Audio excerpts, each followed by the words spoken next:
All right, Double Take Sports Talk. This is the Dell Dare Washer Show. Before we actually get to the nitty gritty of the Dell Dare Washer Show, there's been some breaking news that just came out. Literally, just came out. Sam Bradford. He got traded to the Minnesota Vikings for a first round draft pick.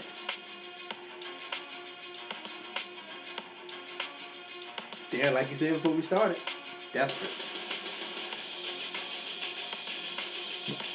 They're desperate, but maybe with Adrian Peterson behind him, he'll do somewhat of a decent job.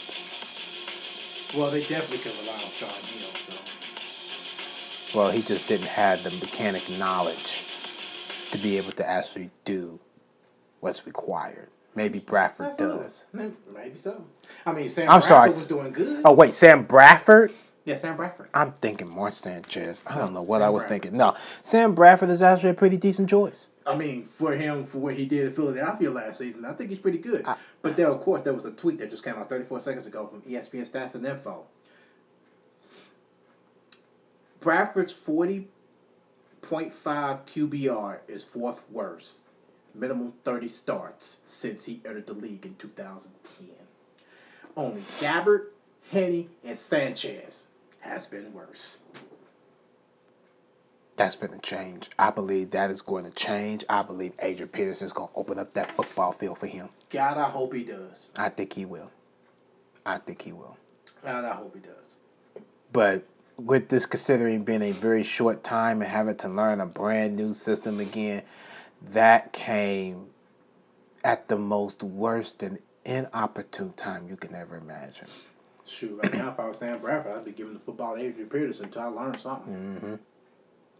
And if I was Sam Bradford, I would just know the basic plays of being able to know who's doing what, just as a basic, nothing fancy right now. Agree. That's what I would do if I was him. Absolutely. I agree. But yeah, that was breaking news that just came out. Sam Bradford has been officially traded to the Minnesota Vikings for a first-round draft pick. And then they're going to get rid of him when Teddy Bridgewater gets better. Exactly.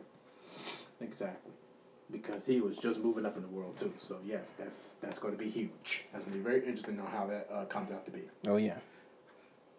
So 51.9 thousand tweets already that came out about Sam Bradford, and he is trending. Very much so. Yep. All right.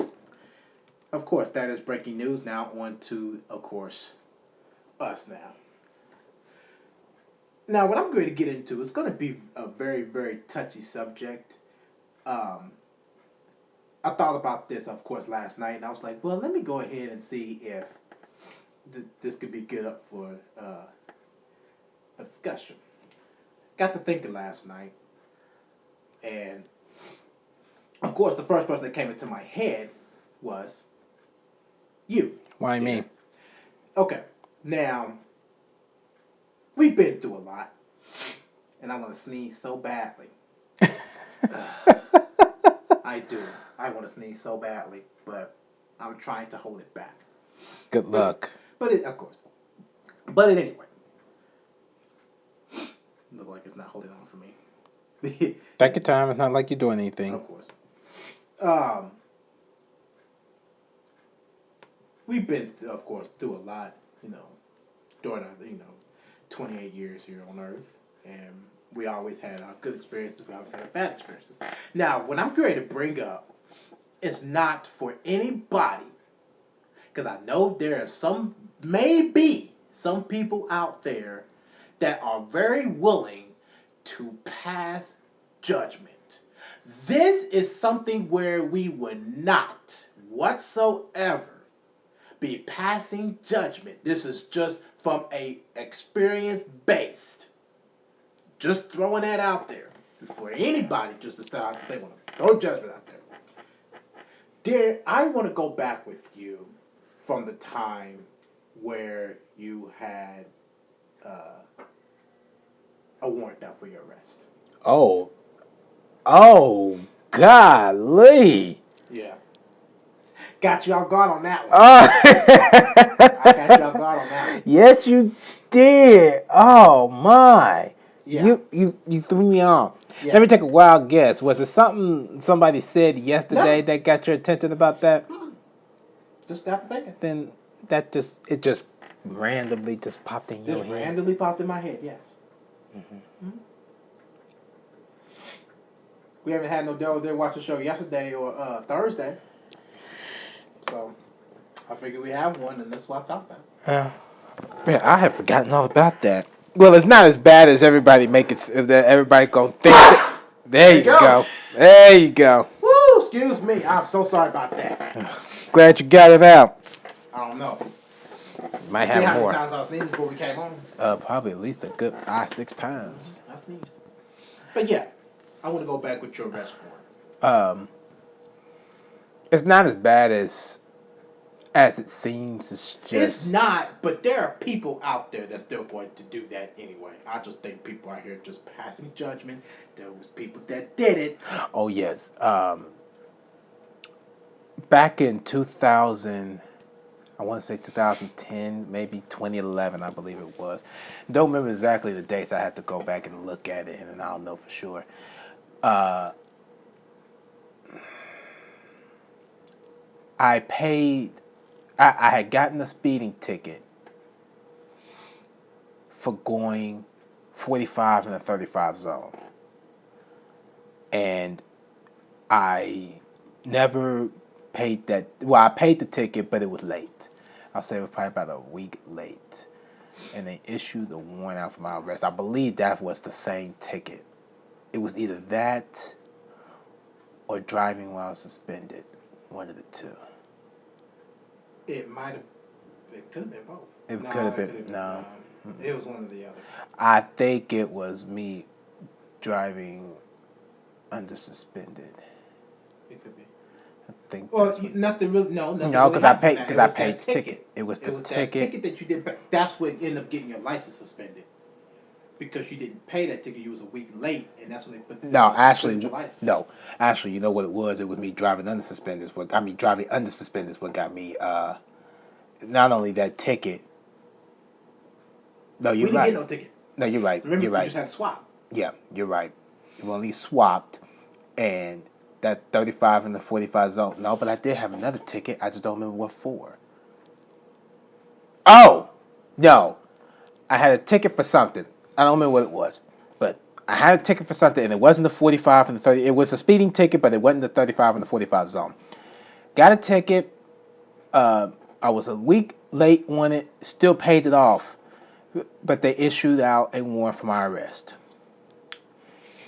At the time, I was, of course, living by myself, and we was driving to Accra, and I went to take one of my ex-girlfriends home one late night. Took her home, and I was on my way home, right around the corner there, it wasn't too far. Came up on 38th and Moeller Road.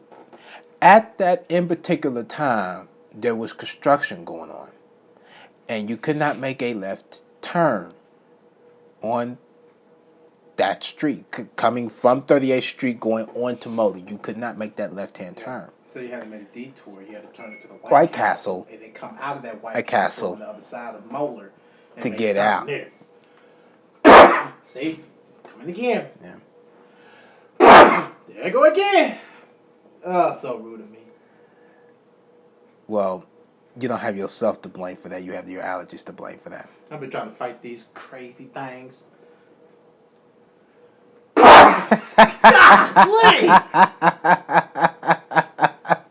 So rude. It's hilarious to me.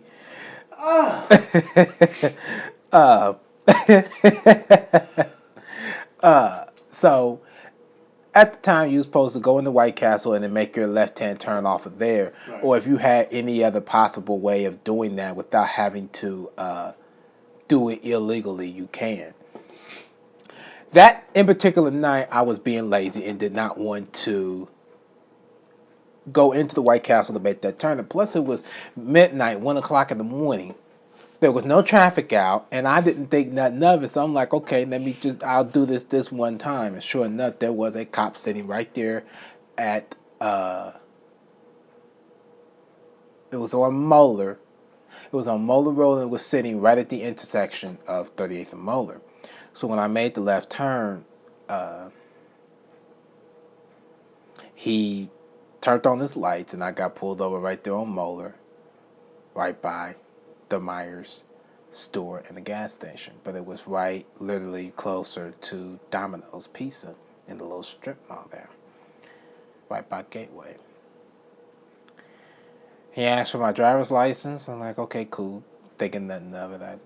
And at that time, your license was already. I had already got my license straight. Everything straight. I had already gotten everything straight. You was good. So, gave them my license, and sure enough, they still had a warrant out for that arrest. Ended up getting arrested, and the most painful thing that I experienced during that time was the handcuffs. The handcuffs, he didn't put them on tight, but it's the way that you are positioned. Yeah, the way those handcuffs are aligned. My shoulder blades about killed me in the process. And I'm sitting here in a police cruiser with my hands behind my back, and I'm like, can we take these handcuffs off so I can at least stretch my shoulder blade? And okay, whatever.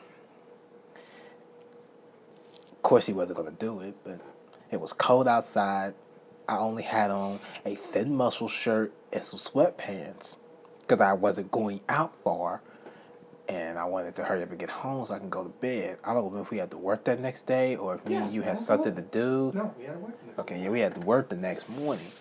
And it was, I think it was a day after our birthday. Yep, February 6th. Yeah, it was the day after our birthday. It was February 6th, and of course he arrested me. We sat in the police cruiser because he considered me as a nice guy, which other family members did not think so.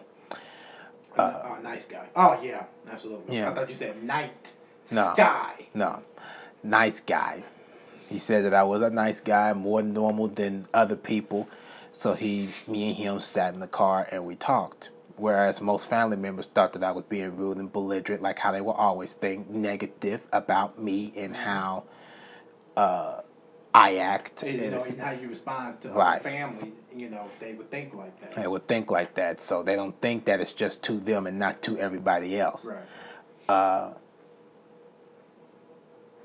We talked about the weed in the neighborhood and the drug problems that's in the neighborhood. He made mention that he had to go in there a couple times and arrest some people and things like that. And he mentioned something about somebody being shot below where I was at. Me and him talked about that too.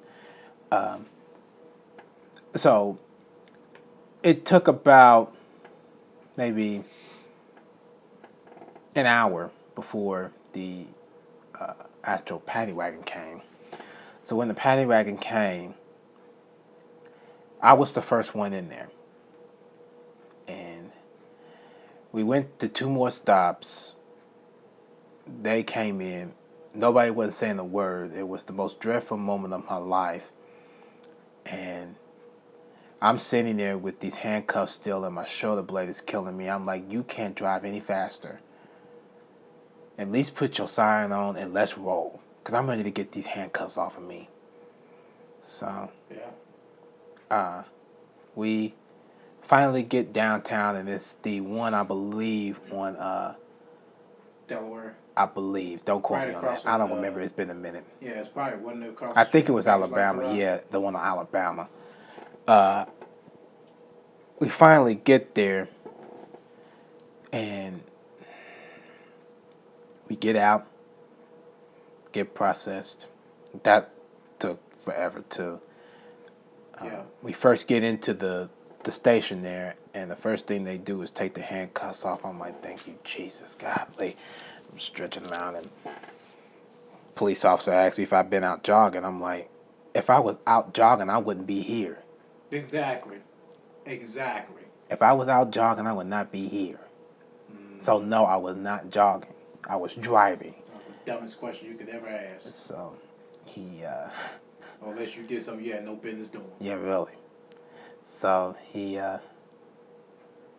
what do you do? Oh, so I walk into the processing room. The processing room is pretty big. You have about maybe 6 or 7 TVs in there, and they were all on Channel 6, local news here in Indianapolis, RTV6. Mm-hmm. So I am just sitting there, and they didn't have no clocks, no nothing. So I was unable to know what time it was or anything like that. So I spent half of the night in there either half dozed off or waiting for them to process me. And when they finally did process me, they called my name, and I sat in a jail cell. Really? Yeah, I sat in a jail cell while they processed me. I waited. Then they finally called me again. They fingerprinted me, took my mug shot, and well, how was you feeling up to that point? I was ready to go. They didn't have no night judges, so of course I would have to stay overnight. So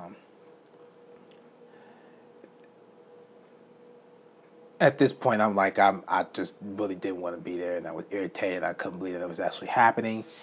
And when they got done fingerprinting me and taking my mug shot, they sat me back down in another jail cell again. I'm like, why am I sitting in another jail cell? So I'm sitting there, and then it was like, okay, you can go back out into the waiting area. No, wait. They took another set of fingerprints, and I had to fill out information. Yep. And yeah, they had me fill out some information. I'm trying to remember because I got thrown off by telling a story. Of course. So when I did the information, I went and sat out in the waiting area where all the TVs and stuff was at, and I'm dozing off. Oh, and while we were sitting there, as a matter of fact, when we first came in there was this drunk man that was in there. He was just singing, and one, he sounded horrible, and two, I wish he would have stopped. It took him over an hour to finally settle down and fall asleep while he was snoring. I'd rather hear you snore than sing. Yeah, no doubt. So when he actually finally stopped singing, because the people, the officers in there didn't even bother to say nothing to him. I'm like, are you going to make him stop singing? Like, he'll stop singing. When? Because I would like for it to be now. Exactly. That annoying stuff, yeah. But he finally stopped after an hour. He was well done by then. So I finally was able to doze off. And it wasn't 5 minutes that I dozed off. What felt like 5 minutes. It was probably more like an hour or two or something like that. Female police officer comes and kicked my foot. Excuse you? Yeah, she come and kicked my foot to wake me up to give me an early breakfast, which made me mad for 2 reasons. One, don't wake me up out of my sleep to give me breakfast when I'm not up and ready to eat it. And 2, you kicked me. So, I digress.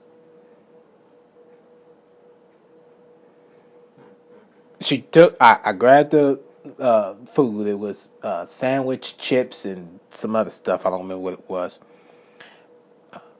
I ate it. And I went back to sleep. And when I woke up, I was getting really anxious. Because I didn't know what time it was. And I needed to call somebody. And I could not even begin to think on, what I needed to do. So when the phone calls finally came in, because they were back there cleaning the area, so I wasn't able to make a phone call. So when they finally said you could make a phone call, first person I called was you. Yeah. You Stupid didn't answer. Blackberries about piss me off. Daryl didn't get my call, and I blew him up. He blew me up. I blew him up and blew him up. He never answered, and I'm like, you big dummy. So the next person I called. Freaking Blackberry, that's what killed me. So the next person I called was Mama. She answered on the third time I called her. And I had told her to call you. Because she had to call you in order for you to one, get the message, and two, to notify employer. Yes, because for one thing, I was getting everybody else's calls except theirs. Yeah, you got everybody. I was getting everybody's call. Got Mama's call. Got Nicole's call. And here's the other bad part about it. When I got pulled over and when I said I was going to jail, when he told me that I was going to jail, that I was under arrest, had an arrest warrant out, and they told me that they were going to tow the car. I had told them to call Daryl, but they never did because they wanted my money. And they wanted our money and impound and towing fees and all that good stuff. Cause I didn't bring my cell phone with me because I was just right around the corner. So I'm like, oh, daggone it. I'm like, this could not get any worse than what it already is. Yeah, absolutely. So I still was not able to talk to Daryl that morning. I never did talk to him. Never did talk to him. So I called Mama and I tried to tell her what happened, but they only gave us 1 minute and 10 seconds to talk on the phone. So I told her that I would explain everything when I get, out of here, hopefully. And I just told her to call Daryl and let him know that I'm here overnight and that I won't be able to get out till the early morning hours and that he needs to notify our employer. Because he was the main one that had the contact. Otherwise, I just would have just waited until I had gotten out of jail and called everybody. So when I finally got off the phone, didn't bother to ask Mama what time it was. And I wasn't thinking about it because I was so happy that they finally gave me the phone call. So when I finally went back over and sat down in the waiting room, sure enough, I looked up, the news is on. So I knew it was well after 4 or 5 o'clock in the morning. For RTV6, Good Morning America, they usually come on out after 5. Yeah, so it was a weekday. So I knew then, I'm like, yes, it's after 5. Good. So I watched the news. And by that time, the morning judges was making their way in. So I knew that it was getting shorter and shorter. So when they finally came in, they called my name. Well, actually, they called everybody that was just being processed overnight, and that wasn't in jail for a while, to step forward and get in line so you can face the judge. And I'm sitting here thinking, this is not the judge I want to face. You talking about any judge or this judge? I'm talking about any judge. Yeah. This is not a judge I want to face because y'all nothing to me. Nothing.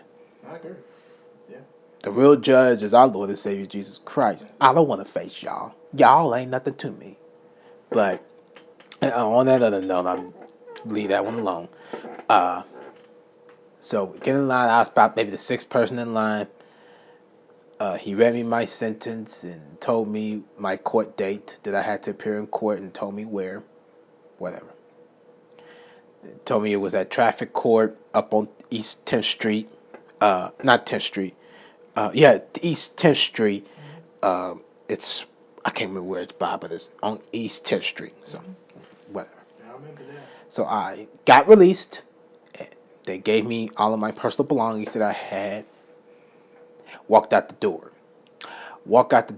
It looked like the city of Indianapolis changed before my eyes. Because I had no clue where I was at. Not a clue. So I'm walking, trying to find where I'm at. Actually, I did have my cell phone with me that night. I did have my cell phone with me because I ended up calling you. You were the first person I called. Mm-hmm. The first person I called. I called you, and I do not remember what me and you were talking about. I so totally forgot. The first thing I did when he called me, I answered and said, "What the hell happened to you?" Oh, yeah. I forgot about that. That was the first thing I asked him. What happened to you? Like I made a left-hand turn in the illegal part of the street. I wasn't allowed to make it. Couldn't explain it to me. No, because I couldn't explain it to her. She couldn't explain it to me, and then I was sitting up there in the middle trying to make calls to the same place that he was at, trying to see what they was doing. And every time I called them, they was like, "Oh, he's still being processed. He's still being processed." Mm-hmm. So you mean to tell me that it takes over an hour and a half to process one man with 10 fingers? Are you kidding me? What is really going on here? Yeah. I couldn't believe it. I was just like, okay, whatever. I'm over Whatever. I'm done with this. But yeah, I kept making calls left and right, right? Right when Mama called me, I was making calls left and right. But the one person that was able to get the call and was able to explain everything to everybody was Nine Nicole. Yep. She explained everything to everybody. Yep. Because she ended up calling Mario. Mario told her. Is that what that was? Yep. Didn't know who it was. She called Mario. Mario told her what happened. So that's fine. So in that meantime, after me and you got through talking, Pop came down there and got us paid for the card to get out. And about... I had to set up a game plan. I'm sorry to do that, but yes, I had to set up a game plan for that. Go ahead. Because right when Mama had called me, she tried to explain what happened, but, she couldn't do it because you only had within 10 seconds to talk. So I was like, okay. The first thing I did was call, of course, to where Darren was at. And I wanted to know what he was up to. I called about 3-4 times, and they kept telling me the same answer. He was still being processed. So I was like, okay. After I called them, the next person I called was Dramatic Nicole. It's funny to me. I'm surprised she answered, considering that it was so early in the morning. She was going to work. This was about 8:30 when I called Nicole. It was about 8:30. Oh, wait, I didn't get out till well after 10? Or whenever the judge came in. I think it was about 9. I think you got about 9:30. It might have been 10. 9:30 or 10, yeah. So, called Nicole. I was like, hey, you didn't hear about Darren? No. Darren got locked up. She was over Pop's house. I don't know, wonder why. That was an easy, instant connection because I was trying to figure out how he found out so quickly. Yes, she was over Pop's house. She was getting ready to go to work. Pop was off. So Nicole told Pop what happened. I was like, while you tell Pop, I got to come up with another game plan. She was like, fine. I'll make some connections and find out what was going on. Fine. So, got off the phone. The next person I called was Granny. Called her and had...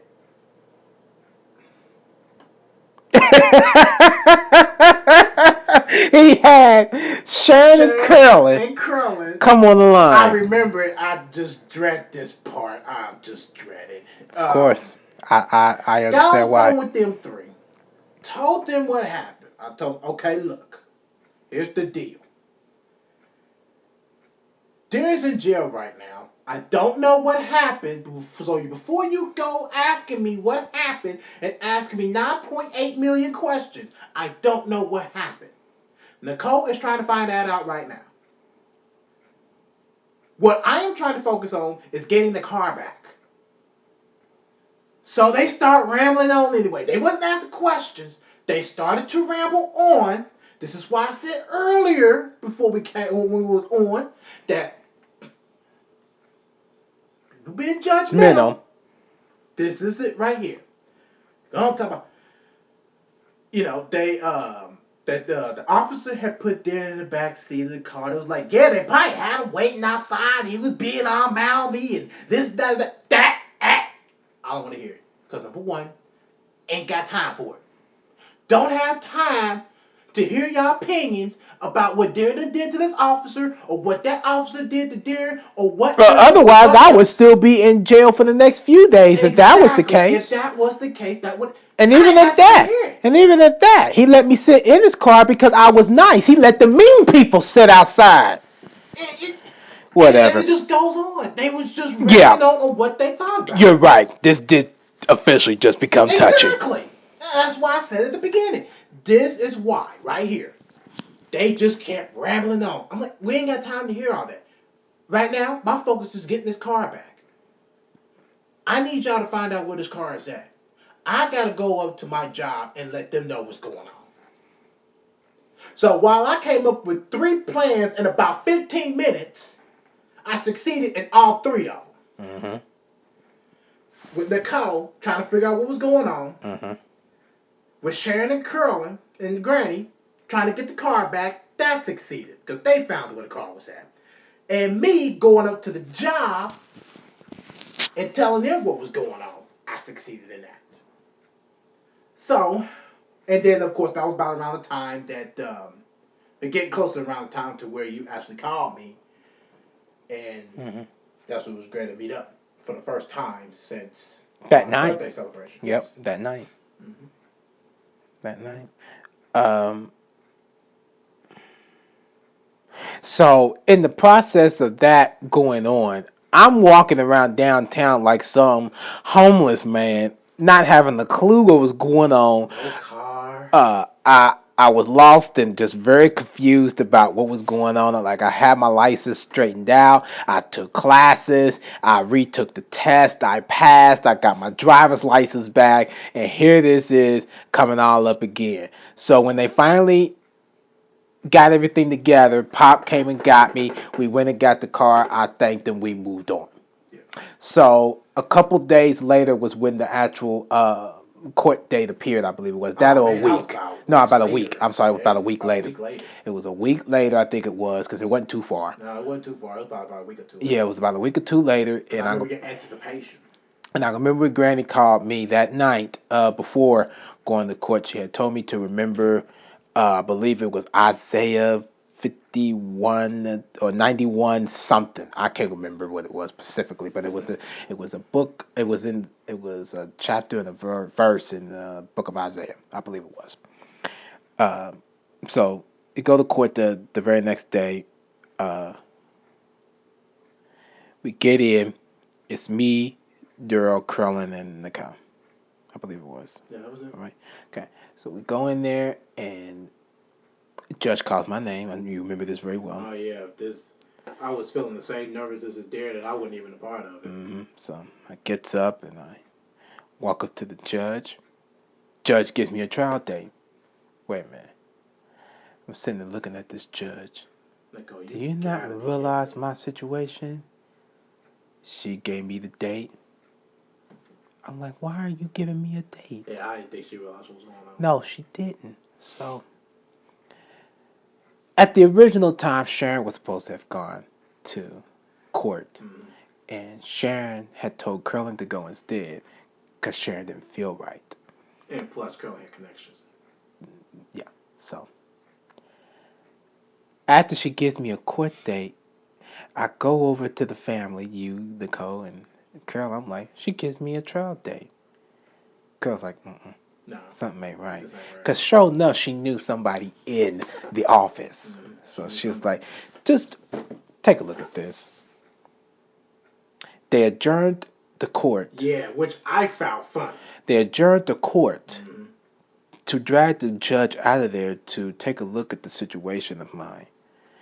And she dismissed him. And see, here's what they was discussing. Curlin had asked Derek how long he has been cleared when he got his license reinstated. And I was cleared. And that was over a year. Yeah, it's been well over a year. Over a year. It was almost 2 years at that time. Mm-hmm. I was well cleared. And Curlin was like, no, this is not right. That's when they took a look at it. That's when they hauled the judge out of there. And they explained that situation. That's when they dismissed it. They dismissed it. Biggest relief of my life. Yeah. And ever since that day, I have been nothing but relieved. Absolutely. I've been relieved ever since that day. Yeah. And so I learned a lot of things off of that. Mm-hmm. Off of that in particular day. I learned a lot of things. Weird, but I learned. Yeah. I learned. Never do that crap again. Yeah, I can't do it, man. Never do that crap again. I didn't think I couldn't handle it. I couldn't handle it. it was miserable. It was sad, and I just couldn't deal with it, man. Yeah. I Just couldn't deal going with it. around and trying to find some way out, and And then you had no car. the judgmental family, but at the end of the day, they still was right there. They were still there. No doubt about it. No They were doubt still about there. it. But It was before just y'all passed judgment, y'all should have known the situation first before y'all actually sat up there. Cause I'm not a violent person towards other people. I'm just very aggressive and semi-violent towards family members.